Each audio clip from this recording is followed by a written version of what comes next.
Hello friends, मैं अतुल आप सभी का आपके अपने YouTube channel learning point 24x7 पर स्वागत करता हूं। मैं प्रतिदिन आप सभी के लिए फिजिक्स के इम्पोर्टेंट क्वेश्चन की वीडियोज लेकर के आता हूं। तो आइए चलते हैं आज के पहले क्वेश्चन की ओर। हमारा पहला क्वेश्चन है, दो विद्युत आवेशों के बीच लगने वाले बल से संबंधित है। ऑप्शन ए एम्पियर का नियम, ऑप्शन बी कूलाम का नियम, ऑप्शन सी फैराडे का नियम और ऑप्शन डी ओम का नियम। तो जो दो विद्युत आवेशों के बीच लगने वाला बल होता है वो कूलाम के नियम से संबंधित होता है। आपका कूलाम का नियम होता है कि दो आवेश के मध्य लगने वाला जो बल होता है, आकर्षण या प्रतिकर्षण बल होता है, उन आवेशों के गुणनफल के अनुक्रमानुपाती और उनके बीच की दूरी के वर्ग के व्युत्क्रमानुपाती होता है। यही हमारा कूलाम का नियम होता है। तो ये ऑप्शन नंबर बी हमारा इसका करेक्ट आंसर हो जाएगा। इसमें जो है, जो एफ का बल का फार्मूला होता है वो होता है, एफ बराबर होता है हमारा Q1 Q2 upon R square. ये होता है इनके दो बिंदु आवेशों के बीच लगने वाला विद्युत बल। चलते हैं अगले क्वेश्चन की ओर।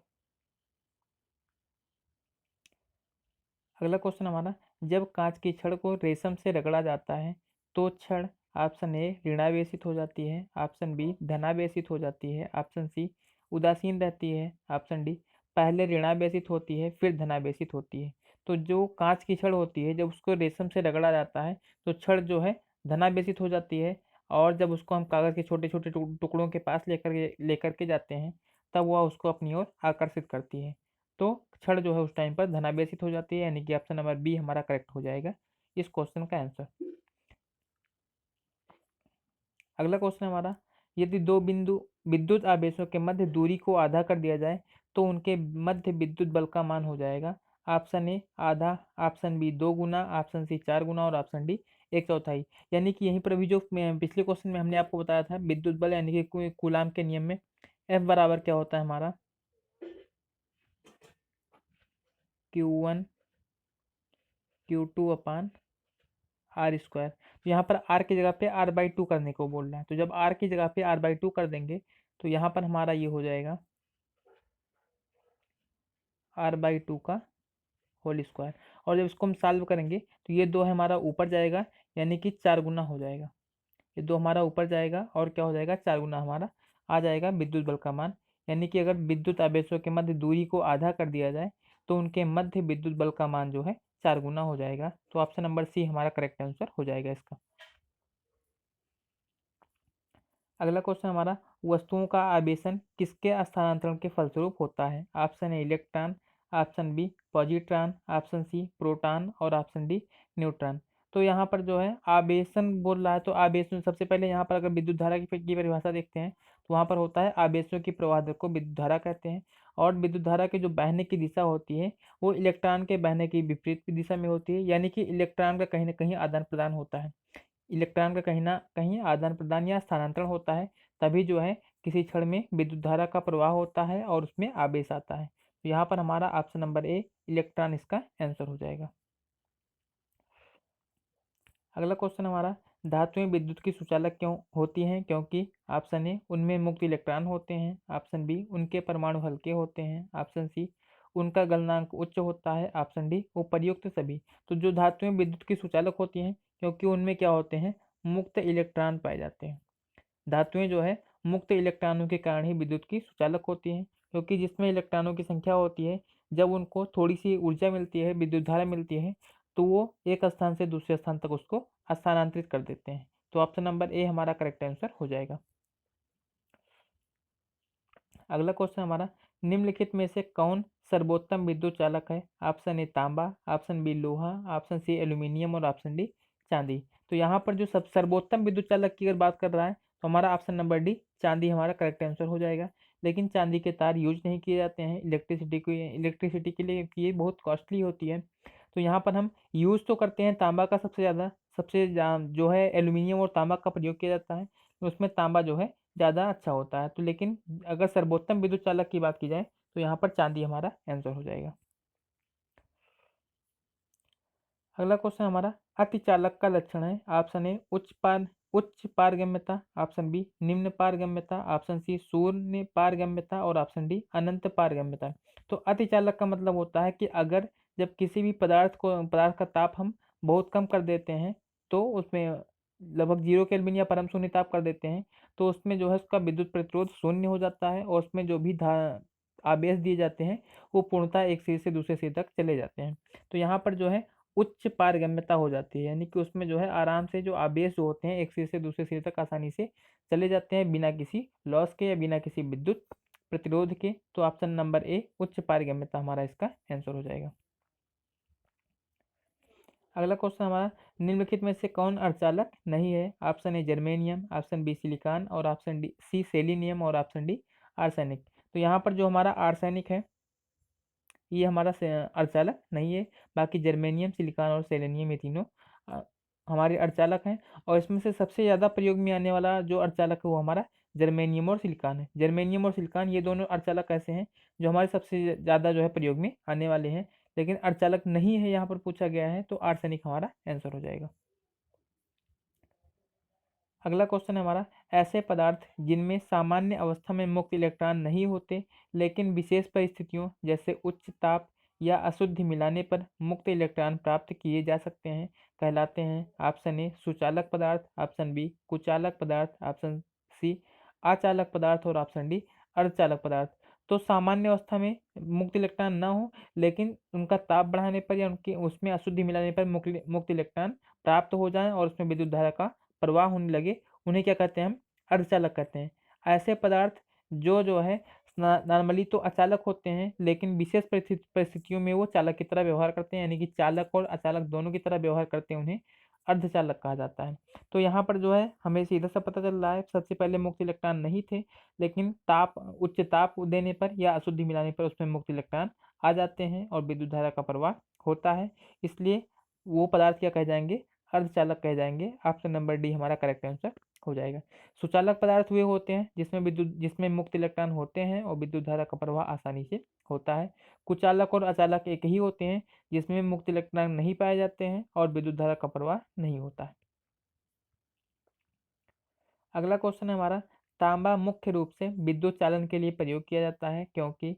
ऑप्शन ए इसका गलनांक अधिक होता है, ऑप्शन बी यह सस्ता होता है, ऑप्शन सी यह बहुत टिकाऊ होता है, ऑप्शन डी इसकी विद्युत प्रतिरोधकता निम्न होती है। तो जो तांबा सबसे ज़्यादा विद्युत चालन के लिए प्रयोग किया जाता है, इसका मेन कारण है, मुख्य कारण है कि इसकी विद्युत प्रतिरोधकता निम्न होती है, यानी कि विद्युत धारा का प्रवाह का विरोध बहुत कम करता है और इसलिए इसको जो है सबसे ज़्यादा प्रयोग में लाया जाता है विद्युत चालन के लिए। तो ऑप्शन नंबर डी हमारा करेक्ट आंसर हो जाएगा। अगला क्वेश्चन हमारा, आपस में जुड़ी दो आवेशित वस्तुओं के बीच विद्युत धारा नहीं प्रवाहित होती है यदि वे हों?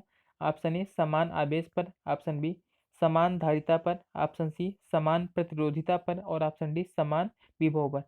अगर हम यहाँ पर देखते हैं जो विद्युत धारा का प्रवाह होता है वो विभवांतर के कारण होता है। तो अगर विभवांतर अलग यानी कि विभवांतर होगा दो वस्तुओं के बीच में तभी विद्युत धारा का प्रवाह होगा। और अगर वो समान विभव पर है यानी कि उनके बीच में विभवांतर शून्य है तब उसमें विद्युत धारा का प्रवाह नहीं होगा, यानी कि ऑप्शन नंबर डी हमारा करेक्ट आंसर हो जाएगा। अगला क्वेश्चन है हमारा, प्रत्यावर्ती धारा को दिष्ट धारा में किसके द्वारा बदला जाता है? Option A filter, option B rectifier, option C motor और ऑप्शन डी ट्रांसफार्मर। तो जो रेक्टिफायर होता है उसके द्वारा हम प्रत्यावर्ती धारा को दिष्ट धारा में परिवर्तित करते हैं रेक्टिफायर के द्वारा, और इसी को जो है दिष्टकारी बोला जाता है, इसी को हिंदी में दिष्टकारी बोला जाता है। ये तो हमारा इंग्लिश वर्ड है लेकिन ये ऐसे लिखा हुआ आता है आपका रेक्टिफायर, हिंदी में इसको बोलते हैं दिष्टकारी।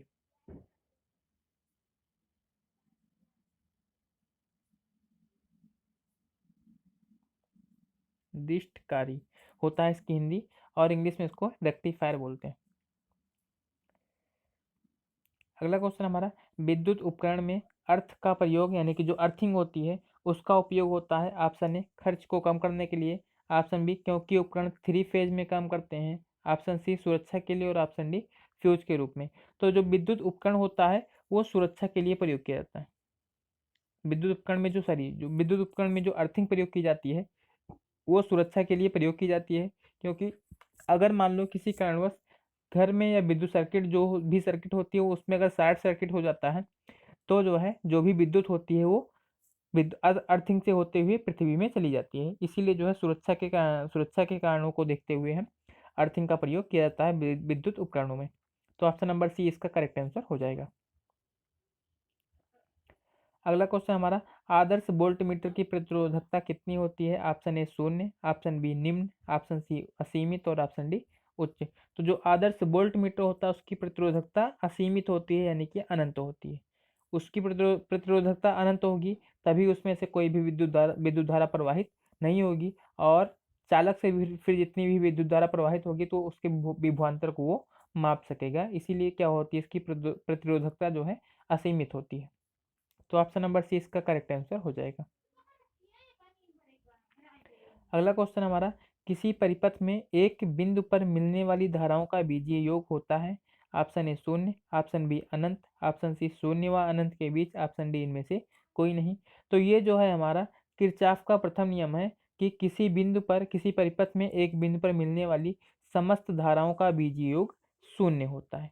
तो ऑप्शन नंबर डी ए हमारा हमारा यहाँ पर करेक्ट आंसर हो जाएगा कि किसी परिपथ में एक बिंदु पर मिलने वाली धाराओं का बीजीय योग क्या होता है? शून्य होता है। Option number A correct answer हमारा हो जाएगा। अगला क्वेश्चन है, प्रतिरोध का मात्रक है? Option A ampere, option B coulomb, option C henry और ऑप्शन डी ओम। तो प्रतिरोध का जो मात्रक होता है वो ओम होता है, यानी कि ऑप्शन नंबर डी हमारा करेक्ट आंसर हो जाएगा। प्रतिरोध को मापने के लिए हम ओम का प्रयोग करते हैं। अगला क्वेश्चन है, घरों में लगे पंखे बल्ब आदि लगे होते हैं? ऑप्शन ए श्रेणी क्रम में, ऑप्शन बी मिश्रित क्रम में, ऑप्शन सी समांतर क्रम में और ऑप्शन डी किसी भी क्रम में। तो जो घरों में पंखे और बल्ब लगे होते हैं वो सामान्यतः तो हमारे मिश्रित क्रम में लगे होते हैं। सामान्यतः क्या होते हैं, हमारे मिश्रित क्रम में लगे होते हैं, क्योंकि ऐसा नहीं होता है कि एक स्थान से जो है, अगर मान लो कोई भी बल्ब या कुछ भी होता है कि अगर मान लो एक बोर्ड से हमने एक वायर लेके आया, उसके अंदर एक वस्तु को जोड़ा, फिर दूसरी चीज़ को भी वहीं से लेकर के आएंगे, ऐसा नहीं होता है। कुछ केसेस में ऐसा होता है। तो यहाँ पर मिश्रित क्रम में भी मैक्सिमम केस तो आपकी मिश्रित क्रम होता है और समांतर क्रम भी होता है। मिश्रित क्रम भी होता है और समांतर क्रम भी होता है। श्रेणी क्रम में तो हम ऐसा नहीं करते कि हाँ एक ही वायर निकालें और उसी में सारी चीज़ों को जोड़ते हुए चले जाएं, ऐसा तो होता नहीं है। तो यहाँ पर मिश्रित क्रम भी होता है और समांतर क्रम भी होता है। तो वैसे जब मिश्रित क्रम है यहाँ पर हमारा, तो मिश्रित क्रम हमारा आंसर हो जाएगा। Option number B correct answer हमारा हो जाएगा। अगला क्वेश्चन हमारा, किसी चालक के सिरों के बीच विभवांतर उसमें बहने वाली धारा के समानुपाती होता है? यह नियम है ऑप्शन ए कूलाम का, ऑप्शन बी फैराडे का नियम, ऑप्शन सी जूल का नियम और ऑप्शन डी ओम का नियम। तो जो ओम का नियम है वो होता है कि किसी भी चालक के सिरों के बीच जो विभवांतर उत्पन्न होता है उस चालक में बहने वाली धारा के अनुक्रमानुपाती होता है, यानी कि बी प्रोपोर्शनल क्या होता है हमारा, आई के होता है। वी प्रोपोर्शनल किसके होता है, आई के, यानी कि विभवांतर जो है वो धारा के प्रोपोर्शनल होता है। ये नियम किसका होता है, ओम का, यानी कि ऑप्शन नंबर डी हमारा करेक्ट आंसर हो जाएगा। अगला क्वेश्चन है, ओम का नियम क्या परिभाषित करता है? ऑप्शन ए प्रतिरोध, ऑप्शन बी केवल धारा, ऑप्शन सी केवल वोल्टता और ऑप्शन डी धारा और वोल्टता दोनों। तो अभी हमने आपको बताया यहाँ पर क्या होता है, वी प्रोपोर्शनल क्या होता है, आई के होता है। वी प्रोपोर्शनल आई होता है। तो यहाँ पर हमारी जो है दो चीजें आ रही हैं, वी आ रहा है, विभवांतर भी आ रहा है और धारा आई भी आ रही है, यानी कि धारा और वोल्टता दोनों हमारा करेक्ट आंसर हो जाएगा। ऑप्शन नंबर डी हमारा करेक्ट आंसर हो जाएगा इसका।